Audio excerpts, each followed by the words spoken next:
welcome to the MVP Show. My intention is that you listen to the stories of these MVP guests and are inspired to become an MVP and bring value to the world through your skills. If you have not checked it out already, I do a YouTube series called How to Become an MVP. The link is in the show notes. With that, let's get on with the show. Today's guest is from Stockholm, Sweden. He works at Engage Group as a senior specialist. He was first awarded as MVP in 2023.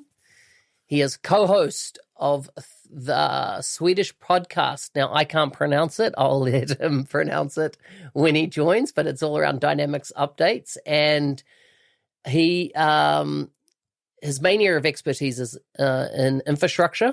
Also does a lot of work in the Microsoft Dynamics and the Power Platform. You can find links to his bio, social media, etc., and his podcast in the show notes for this episode. Welcome to the show, Johan. Thank you, and thank you for that nice introduction. So the one of the podcasts is actually in English, and that's called Dynamics Update. So that is the English one, and then I have two others in Swedish. So and those are not related to Dynamics. They are like a gadget podcast and just like a Windows infrastructure podcast, since that used to be my profession more than the Dynamics side. Nice. And what are the names of those podcasts, the other two? Yeah, so the other ones are called The Nerd Herd, which is the IT infrastructure podcast, and the other one is called En liten podd om IT. In English, it's a little pod about IT. Before I'm interested to hear more about this podcast. Before we get there, food, family, and fun, what do they mean to you? So food is nice, but I sort of, as many others, has a sort of a complicated situation with food. I try to keep it to like a reasonable level, but I like good food. That's nice. What was the other words? Family and fun. Family is important, but family doesn't always only mean like relations, relatives. It also means very close friends. So those are also very important. I realized that especially during COVID that you need to keep people close to you, because otherwise you will have a miserable life. So true, so true. And then finally, what do you do for fun? For fun, most of my fun things is, at least according to my wife, very similar to my work things. So I'm in front of a computer, coding, writing blog posts, doing other technology things, which means that she's annoyed with me because she says that I'm always working. And I tend to say that I'm not. I like it. I like it. The best things to do in Sweden, if I was to visit, which I've been a couple of times now, but if I was to come back, outside of Stockholm, what do you recommend? Yeah, I mean, I like skiing. So going to northern part of Sweden and skiing in the winter is really, really nice.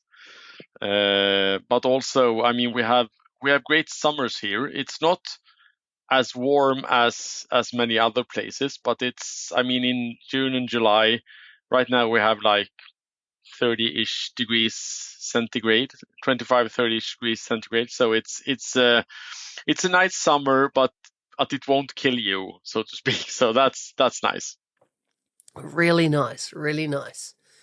Tell me, what area of the tech stack with Microsoft is your focus? You know, what, because it's such a big area, right? What are you really focused on these days? Yeah, so I come from a more Windows traditional infrastructure background, where I used to work with servers and clients and mailboxes and stuff. And then about 10 years ago, I started working more as a technical specialist on the Dynamics side, more exactly on like the F&O side. But I tend to tell people that I don't know that much about F&O because I mostly work outside of the application. I mean, if I don't know how a chart of account works, and I don't know how a warehouse works, but I do know how integrations works. And I recently I've tend to take like the place of doing the Power Platform integration stuff, the dual write stuff, and those things, because I realized that people that are in the F&O space are normally just in the F&O space, and people who are in the CRM space is only in the CRM space. There is basically no one who is in both, which means that especially dual write tend to be a bit misunderstood because no one really understand how it works, and you tend to try to map it to something that used to work in the old platform, in the AX 2012 and the on-premise CRM time space, which means that and that's not how dual write works. It works a bit differently than you're used to from regular integrations. So that's why I tend to take those parts, since I don't have the bias of how it used to be done. I only have the how it's done right now. Let's unpack dual write a bit more, because as you say, there's a lot of people that that either come from it from either side or historic views. And I felt that in the early days of dual write, it had a bit of a rocky start, isn't it? Probably, I feel like it was the marketing over-delivered on the application. But it's come a long way. Tell me, how do you explain dual write nowadays? And yeah, how do you explain it to people? You know, my concern straight away when I hear dual write is I'm obviously going to be paying for database storage twice, right? If it's writing to two different locations, is it negligible? Is it a non issue? Give us your breakdown of dual write. Yeah. So first, I would like to add that I was at the Business Application Summit in Seattle when they first mentioned dual write, and my first reaction was, that is a lot of duct tape. Someone has pasted things onto F&O that is not supposed to be there at all, because this is completely different. And then my second reflection is that what people tend to get wrong here is that when I talk to CRM people about dual write, their opinion is, okay, so you do dual write in F&O, so we don't have to care about dual write. That is as far from the truth as humanly possible, because basically when you turn on dual write, nothing happens on the F&O side. Everything happens on the CRM side. And you need to understand that. But I agree with you. It has had a bit of a rocky start. There has been a lot of things that has gotten better, but I also think that a bit of the rocky start has come from the fact that people understand how integrations work, how integration used to work. You have two systems that are not interconnected. You set up an integration platform. You look at your business processes and say, we want to create a sales order that comes from here to here. Okay, so let's design a message from basically from nothing. We start with a blank paper. We draw up a message. We say, this is what we're going to send from here to here. And the only thing this message does is that it creates a sales order, nothing else. Okay, so we also need to be able to confirm a sales order. Let's do a new message. We take a new paper, we write a new message, we send it the other way. We need to update the sales order. Okay, so that's a third message. That's the thing. That's not how dual write works. Because what dual write actually does, it's in the name. It writes things in two different places. It writes directly to the other database, which means that it doesn't really care about your business processes. So what it only does, it replicates data from one field in a database to another field in the database. And you need to make sure that your business processes are supported at a much higher level in order for dual write not to screw things up. Because when it does it in a big way. And the problem is that the error messages comes from the technology stack, which means that they are not obvious for end users, so to speak. Also, as you said, what you hear is that you need to pay for database storage in two places. And that is absolutely correct, because you are actually moving data between two different databases. So you need to understand that in some cases, you need to pay twice for database. In some cases, you only need to pay the same thing, because some data that you already have in F&O, you already also have in CRM. So you're already paying for the database. So if we're talking about synchronizing customers, for instance, you already have customers in CRM and in F&O. So you're not paying double. You're just paying the same thing over again. But if you are adding data that is not in CRM from F&O, then you're paying more for it. So there are a lot of tables that are being added when you add these solutions, and those you will have to pay double for. That is also the reason why, if you ask Microsoft, there is a necessary pattern to do this, and there is a preferred pattern to do this. The necessary one is that if you do need data in both places, then dual write is the way to go. But if you don't need data in two places, then virtual entities is the way to go. What you need to understand, though, is that there is a different licensing model when you use dual write compared to when you use virtual entities. So in that case, maybe it's if you have just a few tables with not extremely a lot of data, with not much data in them, then maybe it's cheaper to actually do dual write. But what you also need to understand is that syncing data between two databases adds complexity. Virtual entities doesn't sync any data. It only exposes data in a different database, which means that you don't have to care if it's in sync or not, because it will always be in sync. I like it. So as my mind runs forward in this world of, let's say we add Fabric into the mix, and I don't know if you have much experience with Fabric, but wouldn't it be better to put the F&O, replicate the data inside Fabric, and therefore, rather than, because when we talk about database on the CRM side, we're obviously talking about Dataverse. Would it be better then to make it available to Fabric and then consume it back in that way? What are your thoughts? Let's take a quick break. Are you ready to transform your career in just 90 days? Join me on the 90-Day Mentoring Challenge and unlock your full potential. As I listen to the podcast, enroll now and get 10% off using the code MBAP. That's MBAP at the checkout. Don't miss this opportunity to learn from industry leaders and accelerate your growth. Visit ako.nz365guy.com and start your journey today. So the reason in most cases why I tend to almost always go with the dual write scenario is that is the Microsoft recommended way of doing things.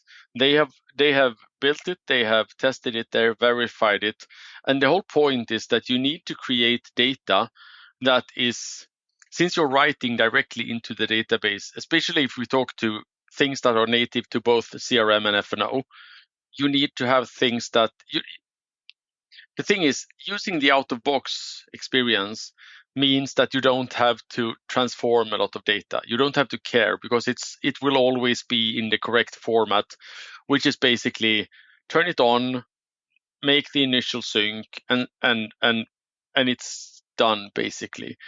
I think that in some cases, coming from a traditional integration scenario, people tend to sometimes overcomplicate dual write. But I totally agree with you that Fabric is a very interesting part coming into this mix as well, because if you for some reason need the data in Fabric anyway for analytical purposes, and you need to get it into CRM.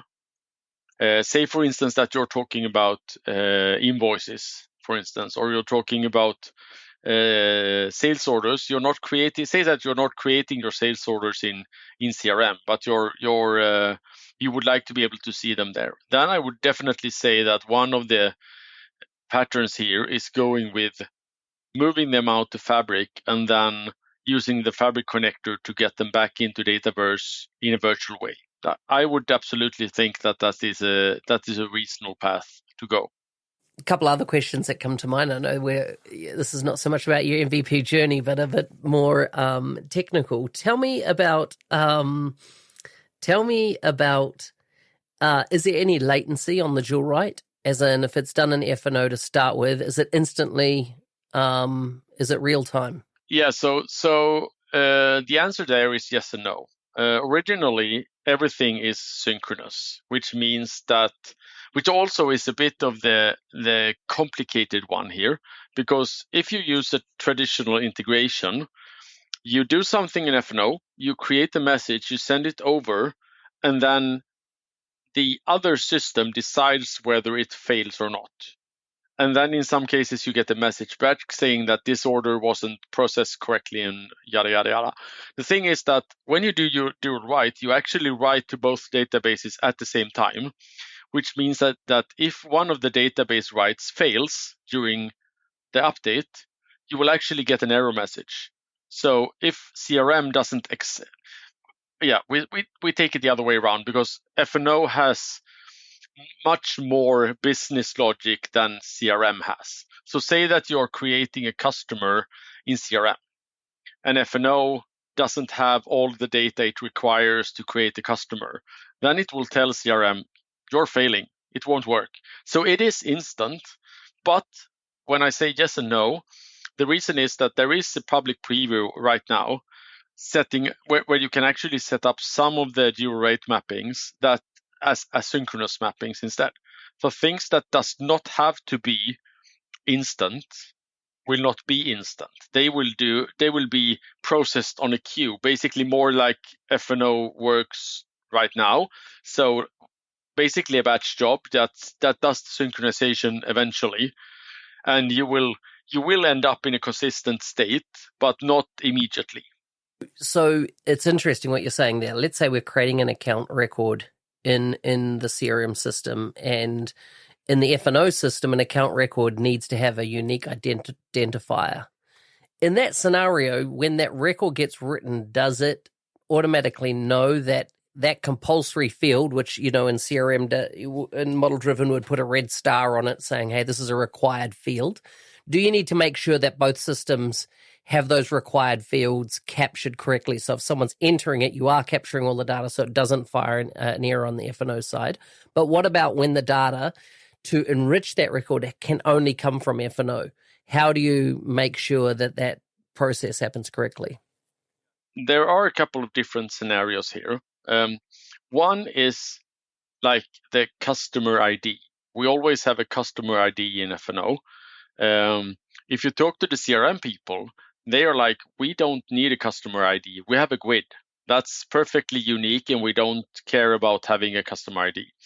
So the easiest way there is actually to either you build like a service in F&O that provides you with a customer ID. So you basically you build logic in CRM that queries F&O and gets a new customer ID, puts it into the correct field, and then it's done. So you're basically using the same number sequence in F&O as you do in CRM.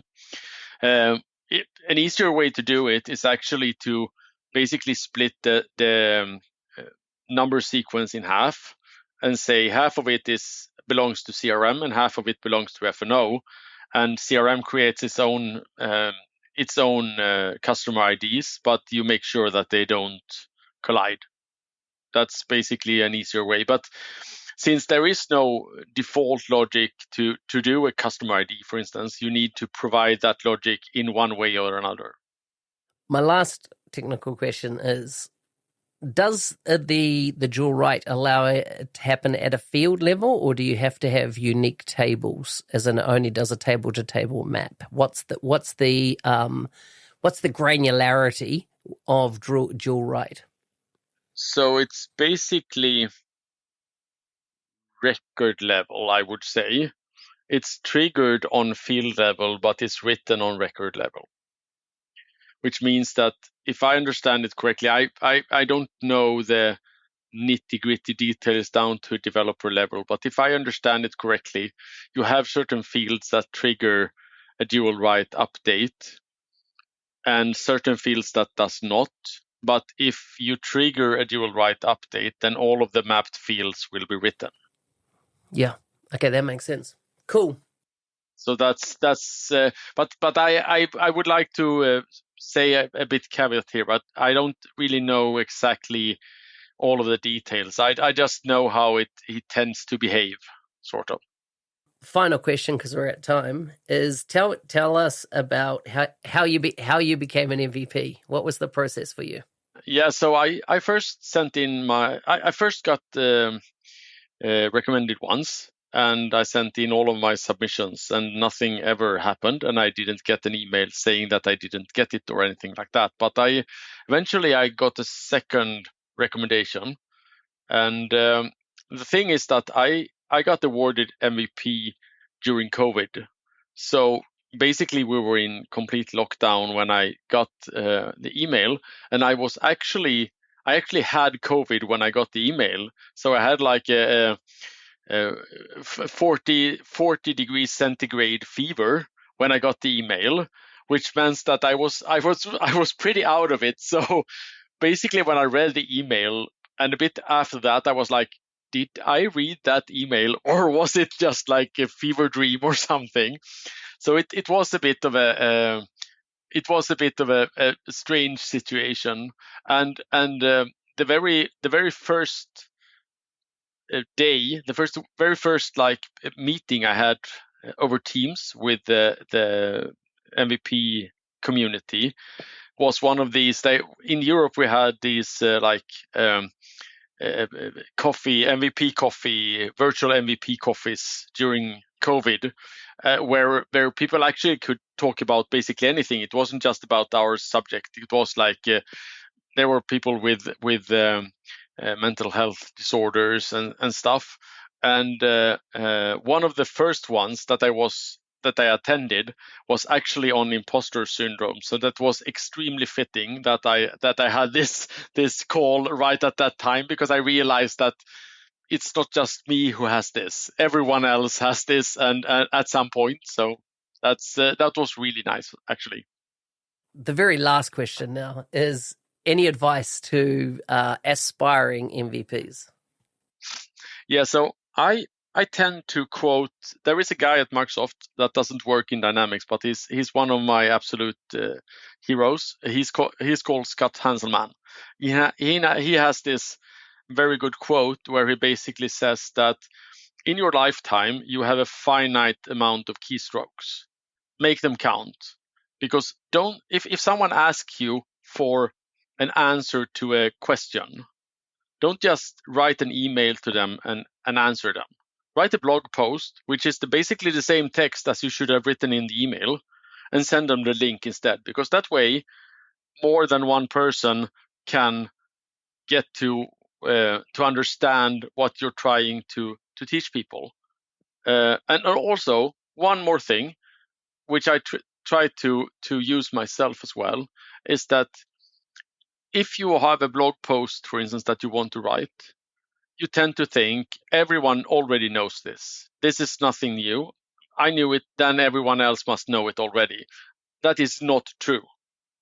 And even if it is true, even if it is like just the most basic simple thing, the fact that you write it down in your way of expressing yourself means that more people will get a chance to find it, and more people will understand it. Because I mean, one of the things that I think like Microsoft Learn is a fantastic resource of knowledge, but it's not very easy to find things there. So if you can write something in your words, with a simple step-by-step guide, referring people back to learn eventually when they understand the gist of the process, that will help people a lot. And also, you need to think that if you've had this problem, then others have also had this problem.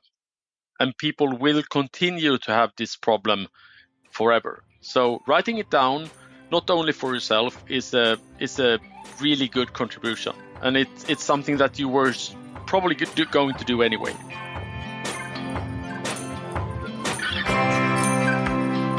Hey, thanks for listening. I'm your host, Business Application MVP Mark Smith, otherwise known as the NZ365 Guy. If you like the show and want to be a supporter, check out buymeacoffee.com/NZ365 Guy. Thanks again, and see you next time.